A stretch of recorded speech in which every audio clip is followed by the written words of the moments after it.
Beaucoup de sujets constituent le menu des journaux parus ce lundi 8 juin 2020. À la une de Réumi Quotidien, l'on évoque le retrait de l'étude sur l'hydroxychloroquine et ce journal affirme que le Sénégal a eu raison sur l'OMS. Et paf, l'étude de la revue américaine The Lancet sur l'hydroxychloroquine s'effondre comme un château de cartes, note Réumi Quotidien, qui renseigne selon Le Monde que The Lancet a annoncé ce jeudi le retrait de l'étude publiée le 22 mai dans ses colonnes qui suggérait que l'hydroxychloroquine associée ou non à un antibiotique comme l'azithromycine augmentait la mortalité et les arythmies cardiaques chez les patients hospitalisés pour COVID-19. Mieux, le New England Journal of Medicine a fait de même pour un article publié le 1er mai dans ses colonnes qui déclarait que la prise de traitements antihypertenseurs n'avait pas d'influence sur la gravité du COVID-19. Un réel fake news médical que le professeur Didier Raoult avait depuis le début dénoncé en parlant d'études foireuses. Justement, ces mesures d'assouplissement et l'explosion des infections intéressent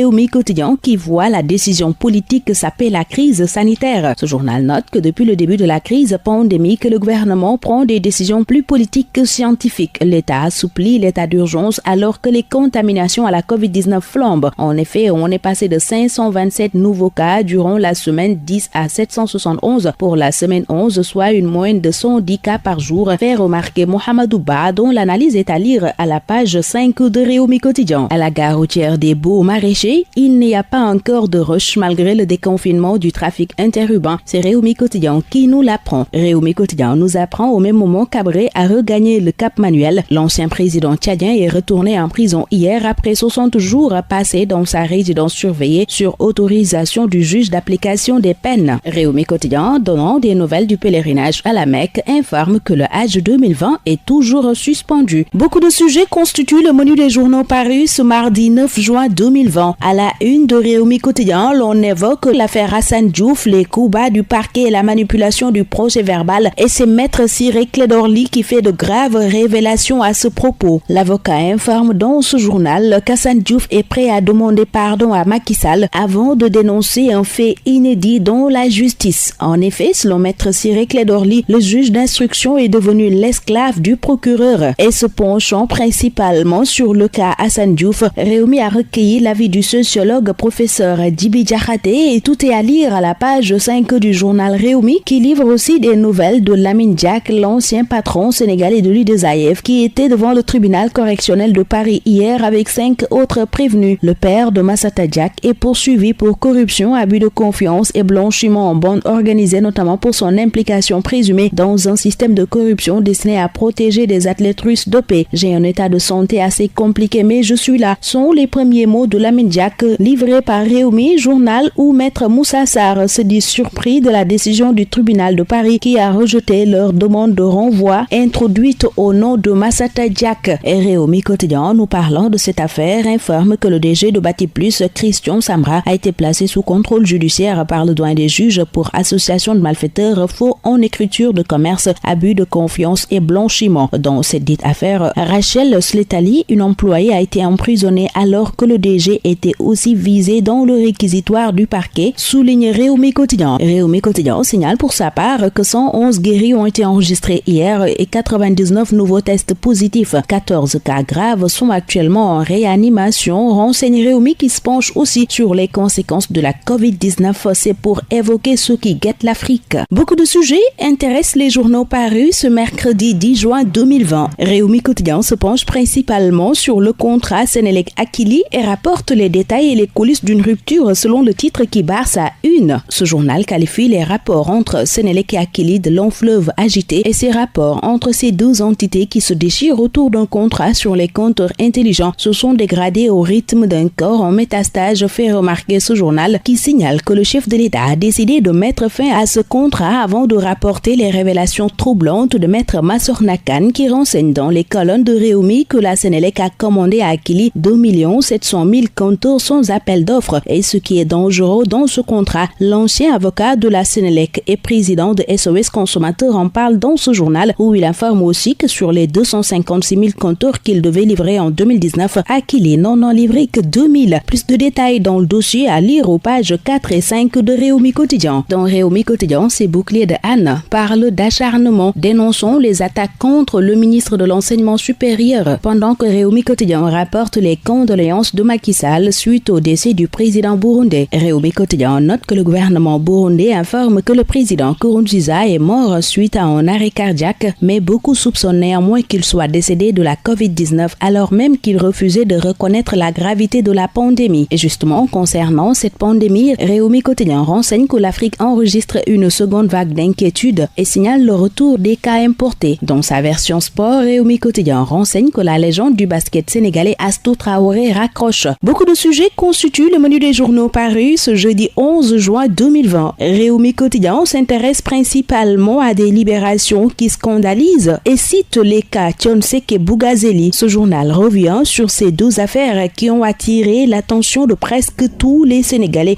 et se demande si le Sénégal est devenu un pays de faussaires. Le sociologue Djibi Diakhaté se penche aussi sur le sujet dans Réumi Quotidien, à côté d'un chercheur à l'UCAD qui lui parle de complicité des autorités. Réumi Quotidien sur le bradage du foncier au Sénégal va au-delà des faits et on déduit que qui sème le vent récolte la poussière. Beaucoup de sujets constituent le menu des journaux parus ce vendredi 12 juin 2020. Réumi Quotidien nous apprend à sa une qu'un membre du Force Covid-19 a été testé positif au coronavirus. L'annonce a été faite hier par le général François Ndiaye qui faisait le point des activités du dit comité créé par décret numéro 2020-965 du 17 avril 2020 après près de 2 mois d'existence et le président du comité de suivi de la mise en œuvre des opérations du Fonds de riposte et de solidarité contre les effets de la COVID-19 a décliné sa feuille de route pour les prochaines étapes de sa mission. À l'occasion de son face-à-face avec la presse, le général Ndiaye s'est prononcé sur le registre unique qu'il ne trouve pas fiable. Il soutient également qu'il y a beaucoup plus de pauvres que l'on imaginait et annonce un rapport final qui sera transmis au président Macky Sall. Réumi, se penchant sur la lutte contre la COVID-19, évoque le charme du point de la situation. Les Marie-Khemesse Dr Aloui, sans oublier les docteurs Bousso, Salbey, le professeur Seydi sont actuellement très connus des Sénégalais parce que ce sont ces spécialistes et bien d'autres qui apportent l'information et l'analyse nécessaire à la compréhension du coronavirus, un virus qui est loin d'avoir disparu du Sénégal et du reste du monde, le tout sous la supervision du ministre Abdoulaye Diouf Sarr. Si donc l'information était confirmée que les points de la situation portant sur la COVID-19 sont remplacés par de simples communiqués, ce serait dommage. Non pas que l'on aura leur nostalgie, ce qui ne va pas manquer, mais parce que les Sénégalais pourraient percevoir dans cet acte la fin de la bataille autour de la pandémie, ce qui est loin d'être le cas, lit-on dans les colonnes de Réumi Quotidien. Et Réumi Quotidien nous apprend que face à la juge du 32e cabinet du tribunal de Paris qui est entrée dans le fond du dossier de corruption présumé à l'UDSAF hier, Lamine Diack s'est défendu des accusations portées à son encontre. Réumi Quotidien nous conduit à Tambacounda pour parler de criminalité phonique, renseignant d'une saisie record de peau de léopard dans cette région. Restons dans Réumi qui se mue avec aujourd'hui 12 pages. Avec ce nouveau format, le quotidien Réumi veut répondre aux attentes de ses lecteurs et aux exigences d'un espace médiatique pluriel. Et parmi ces 12 pages figure celle People qui reçoit justement Mbaye Dièye Faye. L'artiste percussionniste revient sur des passages intéressants de sa vie et sur sa dispute avec Youssou Ndour qu'il raconte à la page 11 de Réumi Quotidien. C'est tout pour ce tour des quotidiens du vendredi 12 juin 2020. Très bonne lecture, excellente journée à tous.